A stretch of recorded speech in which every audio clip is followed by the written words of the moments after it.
Hello and welcome back to North Fork Time and Treasures. I'm your host, Eric, and as you've guessed it, we are back on the North Fork Narrow Gauge Railroad. Today we'll be talking about how we got from this to this, and what follows are tunnels, trestles, and T-Rexes. So, all aboard, here we go.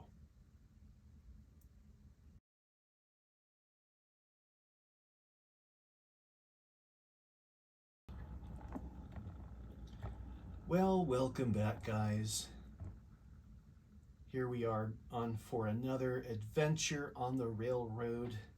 I wanted to talk to you about some work I've been doing. So, introduction stated, tunnels, trestles, and T-Rexes. I kid you not, that is what's going down on this narrow gauge railway. And I think it's quite exciting. What you just saw was my ON30 scale. 282 K36 or 7. I can't remember.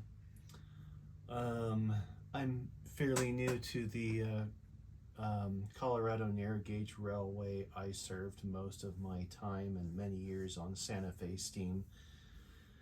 So, just a pivot in territory. So, let's see here. We've just pulled up over the ash pit. As a matter of fact, we didn't stop over the ash pit, so let's get on there a little bit more. Okay, there we go. That's a little better. Just some points here. Yes, this engine house is incomplete. Doors will be installed soon. The order has been placed through the superintendent, and in other words, when I have time. This is a DC locomotive. Everyone's got DC and sound. Oh wow, so cool. There's nothing like hearing a tinny and high treble and zero bass sound coming from a tiny little speaker. When iOS begins making speakers for model railroad, I might consider switching. Until then, I'm old enough that model trains never had sound except for the sound you make in your head. I know there's others who are resonant with this epithet. So, much work to be done on the ON3 side, a lot of tearing out track and tearing out hand lay track and putting in new. There still needs to be a roof put on this engine house and a few other things. On the ON30 side, you probably don't remember because you've only seen it once or twice, but over where you see this trestle here, I'm sorry, this gallery work, this timber gallery for this portal here, brand new. I just finished it the other day. This is the lower section. As you can imagine, as very frequently seen on Dave Meek's Thunder Mesa Railroad, yes, pink foam. Rock is pink foam. And after all the videos I've seen on Dave's railroad, everywhere I go in Colorado, I think, look at all the pink foam. Am I the only one who feels that? Anyway, pink foam, razor blades, and wire brushes. Acrylic paint. This time I did an oxide red base coat, then followed up with a couple lighter colors. I actually like how it came out. And then darker up here. Darker up here for heavier, thicker, more dense, stronger rock, because as you can see by a lot of this, I guess it would be like limestone, not calcite, but calcium, those kind of really light density, very weak minerals. There's going to be a collapse up there, up above where you're looking right now. And So this is why I decided to start working on this lower part here, because I wanted to start working on the upper part. I've had plans for probably about a year now. So let me tell you what I've done. About a year ago, I bought this image on the screen. And after actually probably looking for quite some time for something this size, I found this on Amazon.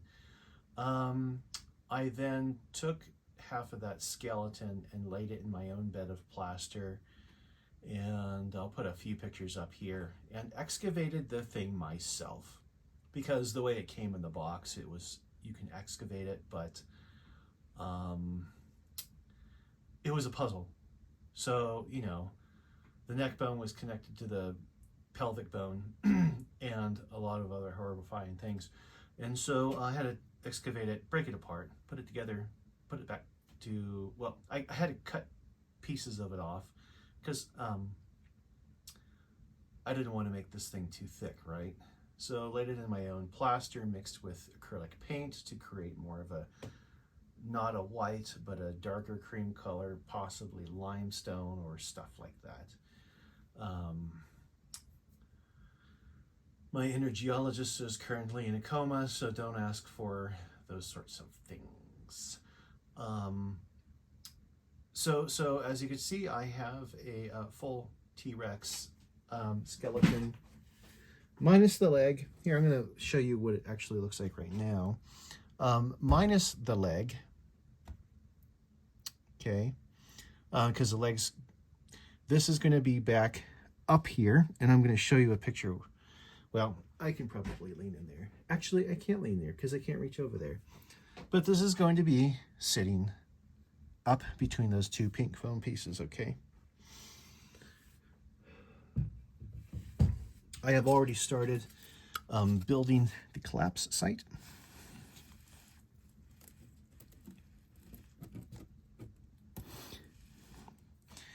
Yes, plaster will be placed here so it will appear seamless. And this collapse site, let me just adjust that for you.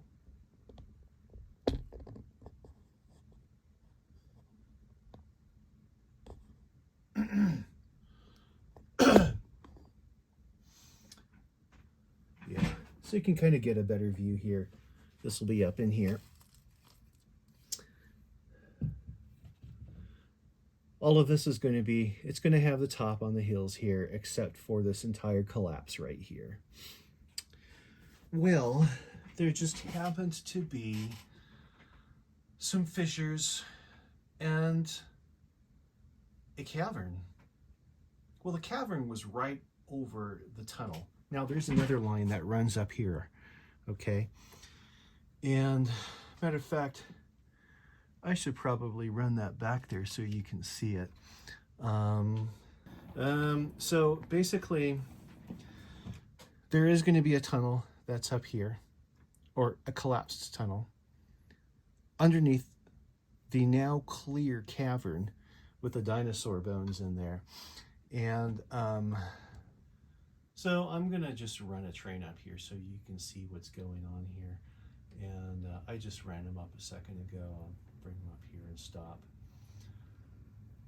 With this major collapse, it brought in some daylight, revealing the T-Rex behind him. Great sight for the passengers aboard. Will be behind the tender there. We'll also be installing some lights from campfires and lanterns, so it has kind of a mysterious fiery glow, and just a neat attraction.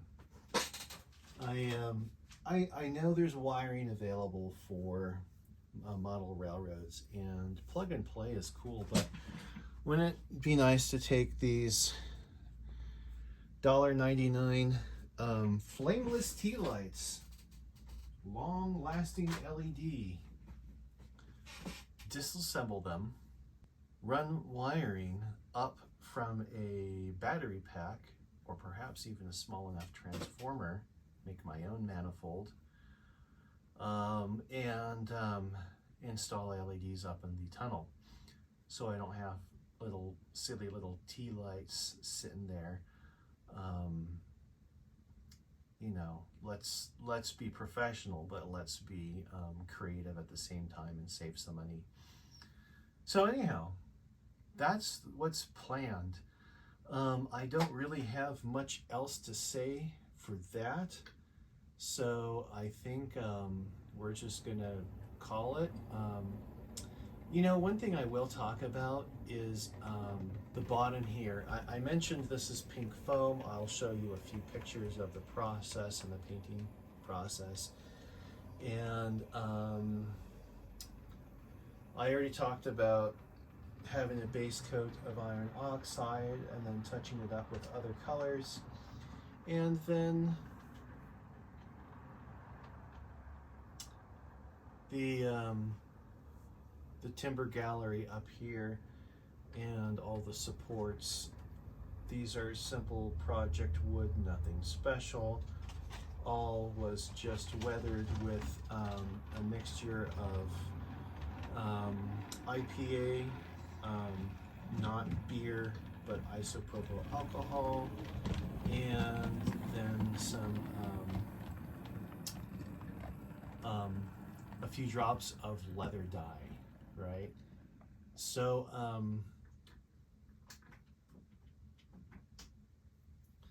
that was a simple once over. There are some spots to catch up on, and there are two interior walls. If you look in the left portal, there is some scaffolding. Let's see if I can get you a bit more of a close-up. I'm sorry, it's not scaffolding. It's just a wall. And I'll show you how I did that here with just, you know, sack of project wood from Hobby Lobby or Michael's, and glued them together in somewhat of a semi-intelligent looking framework. Took some plain old brown paper that you get in your Amazon packages, crumpled it up, spray painted it, then touched it up with a few different shades. Glued that on the paper, the frame on the paper, and then just stuck that in. As a matter of fact, that's not even glued in there. That's just sitting in there through tension. And looks pretty damn good. You can also see here, this is also a separate piece. Sorry. This is also a separate piece there. Same idea, frame, weathered. The only other thing to do down there is some ballast work. And that is simple as pie anyway. And so once that is done, I will then go ahead and proceed to finish our little dinosaur attraction up here, up top, and call it good. Yeah. So I don't think I really have anything else to show you. It's really just a project in process, and I just wanted to share that with you. As you can imagine, I just didn't feel like making an entire video of the entire process and I love doing this with you guys, but wrong, there we go. But you know, it's been really hot here, down here in the cellar. It's usually 60 degrees in here. I live in Colorado, if you can't tell. And it's we've been under a heat wave even at 6,200 feet, whatever, that I live at right now. Usually even in the summertime, evenings cool down into the 50s, and it hasn't been lately. It's been a little tough. So Not like you needed an explanation, but there you go.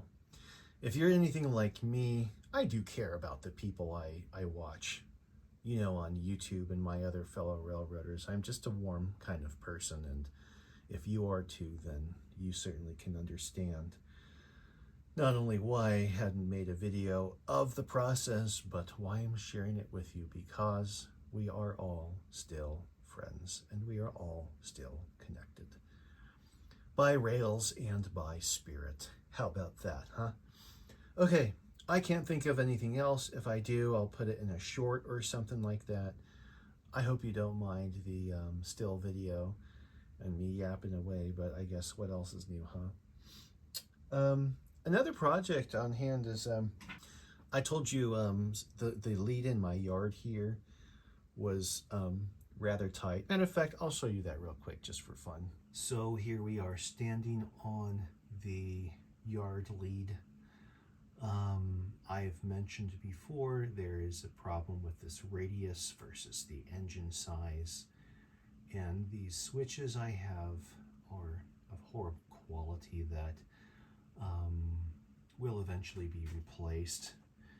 But you know, I can't run my big engine on here and do switching jobs, which I love switching. I'd rather switch for 3 hours than watch something run in a loop for 10 minutes. So I used to do freight switching, full scale, dangerous effing stuff, man. I'm going to be sharing some really interesting and scary stories with you soon.